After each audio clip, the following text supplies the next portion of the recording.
Right now, somewhere in your head, a thought is running that you didn't choose. A worry about tomorrow, a memory from last week that still stings, a voice telling you that you're not doing enough, not fast enough, not good enough. You didn't invite these thoughts in, and yet they run your day. They decide your mood before you've even had breakfast. They decide how you talk to the people you love. They decide whether today feels heavy or light. And most people go their entire lives believing this is simply how the mind works, that they are passengers, not drivers. The Stoics discovered something over 2,000 years ago that most people still don't understand today. You do not control your first thought, but you completely control what you do with it. That single idea, once understood and practiced, is the difference between a chaotic mind and a controlled one.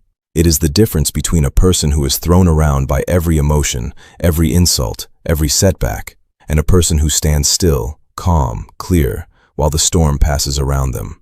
Today, we are going to break this down piece by piece, not as theory, as something you can actually use, starting tonight. Let's begin with the most important shift in thinking you will ever make about your own mind. Most people believe that a busy, noisy, chaotic mind means something is broken. It doesn't. Your mind is not malfunctioning when it produces fear, doubt, anger, jealousy, or anxiety. It is doing exactly what it was built to do. These are old survival mechanisms. Thousands of years ago, fear kept you alive. Anger protected your resources. Doubt made you cautious in dangerous situations. Your mind hasn't changed much since then, even though your life has changed completely. So when a difficult thought or emotion shows up, the problem was never that it appeared. The problem is that most people believe every thought that shows up deserves their full attention, their full belief, and their full obedience. Marcus Aurelius, the Roman emperor who ruled during plagues, wars, and constant betrayal, wrote something in his private journal that changes everything once you truly understand it. He said that you have power over your mind, not outside events, and that once you realize this, you will find strength. Read that again. He is not saying you can stop thoughts from arising. He is not promising some magical state where your mind goes silent and peaceful forever. He is saying something far more useful and far more achievable. The response, the meaning you attach to a thought, the story you build around it, the decision to act on it or let it pass, that part is entirely yours, completely yours. No one can take that away from you unless you hand it over voluntarily. This is the first mental shift you need to make.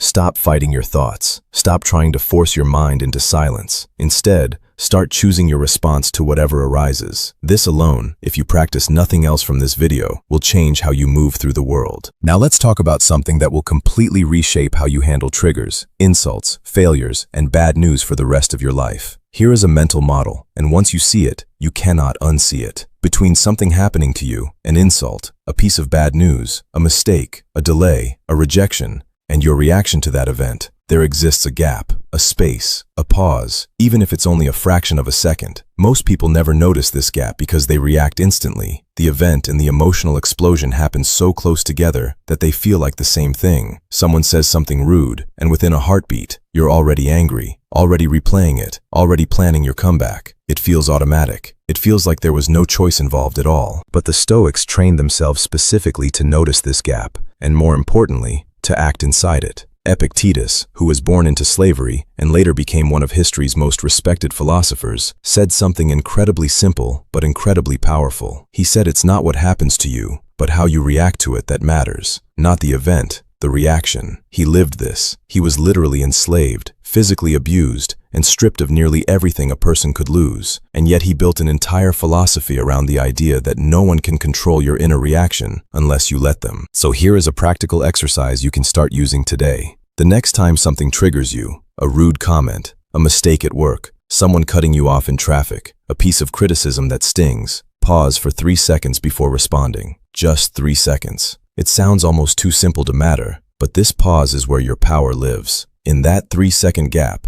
ask yourself one question. Is this actually a threat to me, or is it simply uncomfortable? 9 times out of 10, when you're honest with yourself, the answer is that it's just uncomfortable. And discomfort, real discomfort, is something you can handle. You've handled worse. What actually spirals out of control isn't the event itself. It's the story you build around it in the following minutes, hours, or even days. Let's go deeper into why this happens. When something upsetting occurs, your mind doesn't just register the fact of what happened. It immediately starts writing a narrative. Someone doesn't reply to your message quickly, and within seconds, Your mind has written an entire story. They're ignoring me. They don't respect me. I must have done something wrong. Maybe they don't like me anymore. None of this was confirmed. None of this is fact. It's a story your mind constructed in the gap between event and reaction. And because it happened so fast, it felt true. This is where Stoic training becomes so valuable. It teaches you to catch the story before it fully forms, to separate what actually happened from what you're imagining might be true. Now let's talk about training your mind like a muscle, because that's exactly what this is. Controlling your mind isn't a single decision you make once and then you're done forever. It's a daily practice, repeated over and over,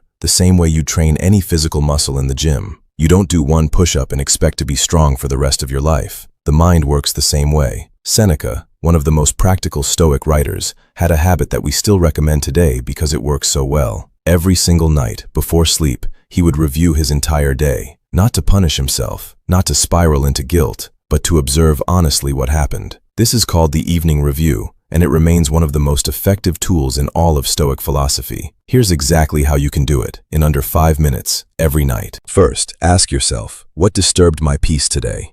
Be specific and be honest. Maybe it was a comment from a coworker. Maybe it was scrolling social media and feeling inadequate. Maybe it was a delay that made you furious. Name it clearly, without judgment. Second, ask yourself, was this actually within my control? Often, the answer is no. You cannot control how someone else speaks to you. You cannot control traffic. You cannot control the algorithm on social media, and yet you gave it enormous power over your mood, your energy, your entire evening. Recognizing this is uncomfortable at first, but it becomes liberating very quickly. Third, ask yourself, how did I actually respond, and how would the calmest, most disciplined version of me have responded instead? This is not about self-criticism. It's about training. You're not judging yourself for reacting emotionally. You're simply building awareness so that next time, in the moment, you recognize the pattern faster. Do this every single night for 30 days, and something remarkable starts to happen. You begin noticing your triggers before they fully take over, not after the damage is already done. You start catching yourself mid-reaction instead of only recognizing it in hindsight.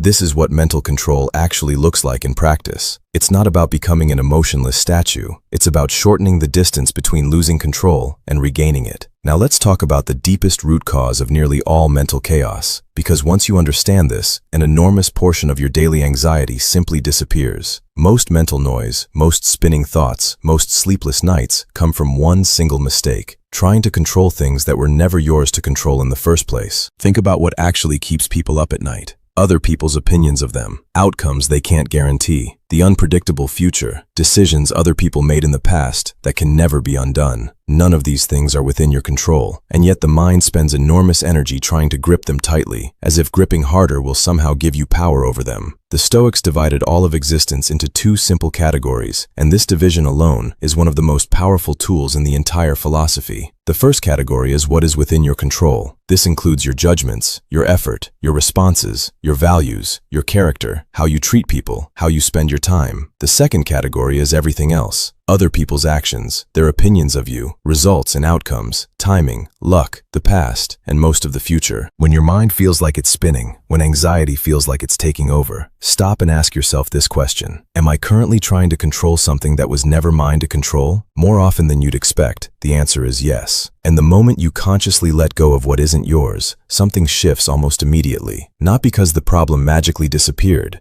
not because the situation resolved itself, but because you stopped burning energy fighting a battle you were never going to win in the first place. That energy, once freed, becomes available for the things you can actually influence: your effort, your attitude, your next decision. Let's bring this all together, because these pieces work as a system, not as isolated tricks. First, you stop treating your thoughts as enemies to be eliminated, and instead, learn to observe them without immediately obeying them. Second, you find the gap between event and reaction, and you train yourself to pause inside that gap instead of reacting instantly. Third, you build a nightly habit of reviewing your day honestly, without guilt, simply to build awareness of your patterns. Fourth, you separate what is actually within your control from what never was, and you consciously release your grip on the second category. None of this makes you emotionless. None of this turns you into some cold, detached robot who feels nothing. That is a common misunderstanding of Stoicism, and it's completely wrong. The goal was never to stop feeling. The goal is to stop being controlled by every feeling that arises. There is a massive difference between the two. A calm person still feels anger, still feels fear, still feels disappointment. The difference is that these emotions pass through through them like weather, acknowledged and observed, rather than taking the wheel and driving the entire day. Think about the people you admire most for their composure, the ones who stay level-headed during a crisis while everyone around them panics, the ones who respond to insults with quiet confidence instead of explosive anger, the ones who make difficult decisions calmly instead of frantically. These people are not naturally superhuman. They were not born with some special gene the rest of us are missing. They simply practiced these exact principles, likely for years, until the pause before reacting became automatic, until separating fact from story became second nature, until releasing what wasn't theirs to control became instinct rather than effort. This is available to you too, not overnight, not after watching one video, but through repetition, the same way any skill is built. Every time you pause before responding to something that upsets you, you are training this muscle. Every time you catch yourself building a story out of incomplete information, and you stop to ask what actually happened versus what you're imagining, you are training this muscle. Every time you consciously let go of an outcome you cannot control and redirect your energy toward your own effort instead, you are training this muscle. Small repetitions, done consistently, compound into a completely different relationship with your own mind. There will be setbacks. There will be days where you react before you catch yourself, where the story spirals before you notice it happening, where you spend hours worrying about something completely outside your control.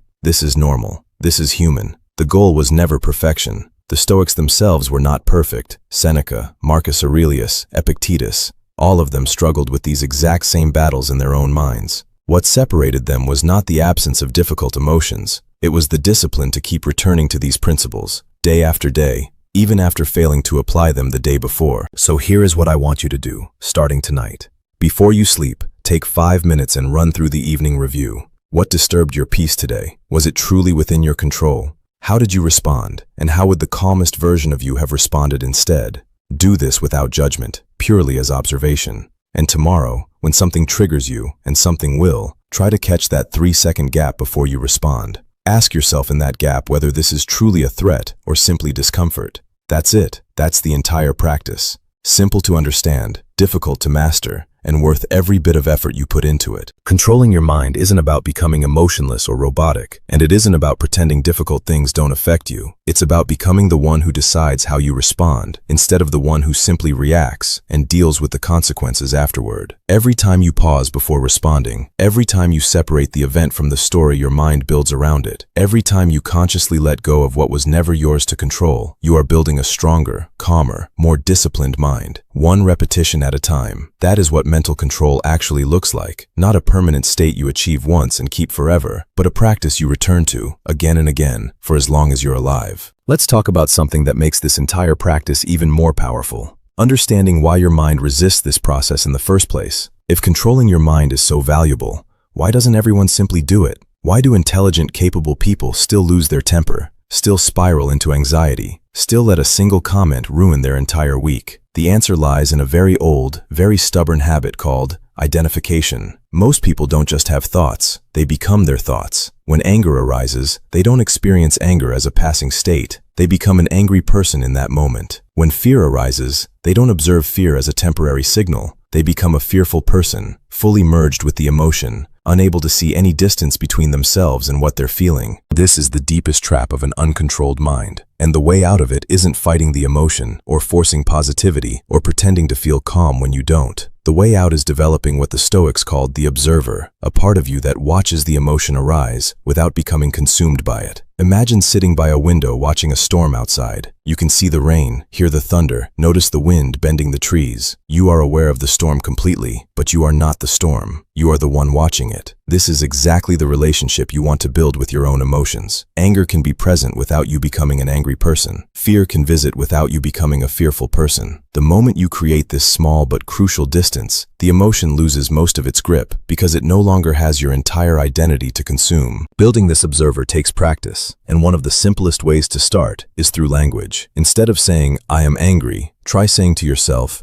"I am noticing anger." Instead of, "I am anxious," try, "I am experiencing anxiety right now." This isn't just a wording trick. It fundamentally changes your relationship to the emotion. One version merges you completely with the feeling. The other version places you as the observer, watching something that is happening within you, but is not the entirety of who you are. Try this the next time a strong emotion shows up, and notice how much space it creates almost instantly. Now, let's address something people rarely talk about when discussing mental control, and that is the role of the body. The Stoics lived long before modern neuroscience, but they understood intuitively that the mind and body are deeply connected, and that physical state directly influences mental state. When you're exhausted, poorly rested, or physically depleted, your capacity to pause in that 3-second gap shrinks dramatically. Emotional control isn't purely a mental exercise happening in isolation from your physical condition. A well-rested body has far more capacity to observe a thought calmly than an exhausted one running on 4 hours of sleep and 3 cups of coffee. This means part of controlling your mind is taking basic care of the body that houses it.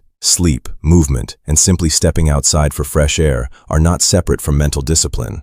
They are foundational to it. You cannot expect to master the pause between stimulus and response if your nervous system is already running on empty before the day even starts. This is not about achieving some perfect wellness routine.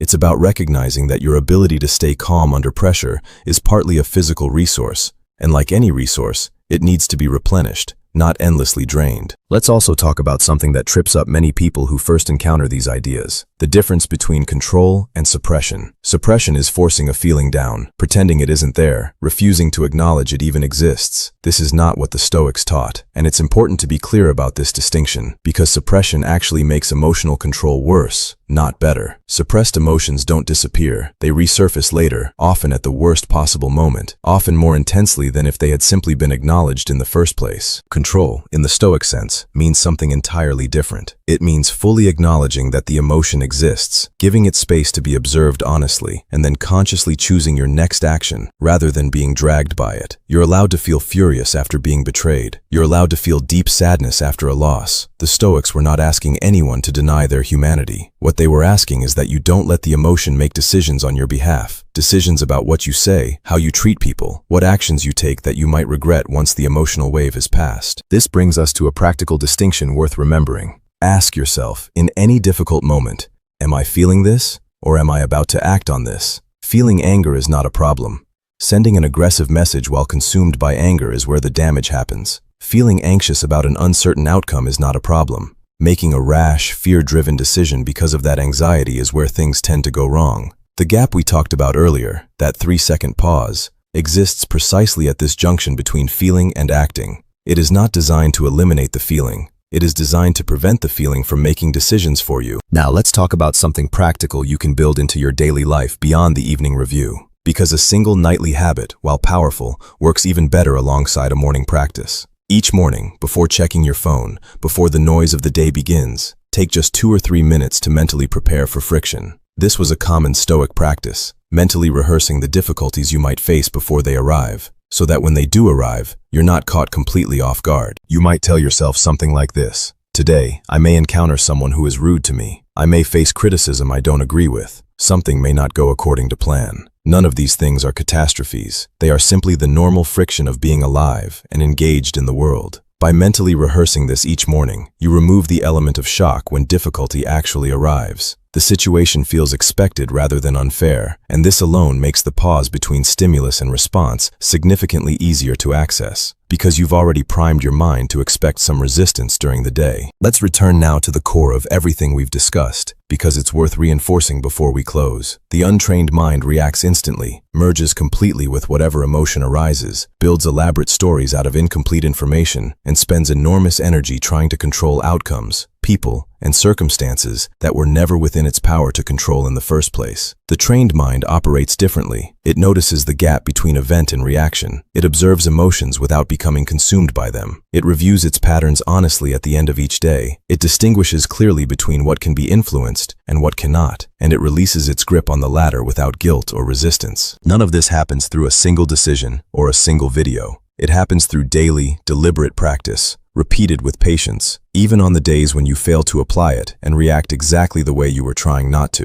The Stoics themselves were not immune to difficult emotions. Marcus Aurelius, despite ruling an empire, wrote constantly in his private journal about his own struggles with irritation, impatience, and frustration. Seneca wrote openly about his own battles with fear and grief. These were not perfect, emotionless figures standing above human struggle. They were people actively working on the exact same challenges you are working on right now, using the exact same tools we've discussed today. So here is what I'd like you to genuinely try, starting today, not as a distant future goal, but as something you put into practice within the next 24 hours. Tonight, before sleep, run through the evening review. Ask what disturbed your peace, whether it was truly within your control, and how the calmest version of you would have responded. Tomorrow morning, take a few minutes to mentally prepare for the friction the day might bring, so you're not caught off guard when it arrives. And throughout the day, whenever something triggers a strong reaction, try to find that 3-second gap, and inside it, simply ask whether this is a real threat or just discomfort you're fully capable of handling. This is the entire practice. Simple to explain, genuinely difficult to master, and worth every ounce of effort you invest into it. Because a mind that can observe itself, pause before reacting, and consciously choose its response is a mind that can never truly be shaken by anything happening outside of it. Circumstances will still be difficult, people will still be unpredictable, life will still throw things at you that you did not ask for and would never have chosen. But how you meet those moments, with a mind that reacts instantly and blindly, or with a mind that pauses, observes, and chooses, that difference will define the entire quality of your life, far more than the circumstances themselves ever could. That's what this channel is here for. If this helped you see your own mind a little more clearly today, stay close, because there is a lot more of this ancient wisdom translated into practical, usable tools for the life you're actually living right now. Until next time, stay calm, stay disciplined, and remember, the mind that controls itself can never truly be defeated by anything outside of it.